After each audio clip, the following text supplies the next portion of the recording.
ในความฝันมันจะออก26บอกเพิ่นว่าแม่นครับ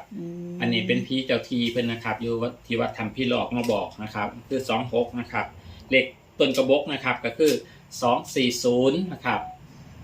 พวกไปเก็บเพชรพวกเพิ่นไป เห็นคือกันเห็นคือกันหมดนะครับคือ240อยู่ในต้นกระบอกเลยบ่มันมีแป้ง แม่นครับ มีหยังรูปบ่ค่ะหรือว่าเลี้ยวไปนี่คือเห็นเป็นเลขเลยตอนที่เคยไปเอานะครับนี่ก็ยอมรับเลยบุญถ้ำกับบไปกับครูบาเพราะว่าครูบากับไปตามอยู่เที่ยงหน้ากับบ่เจอมาตามอยู่บ้านกับบ่เจอเพิ่นก็บ่ได้โทรหาเพิ่นก็เลยไปเอาเลยสิแม่ก็เลยบ่ได้เห็นก็เลยบ่ได้เห็นว่าเพิ่นเอาแบบลักษณะแบบใดนะครับ แต่ครั้งแรกก็คือไปทาบแป้ง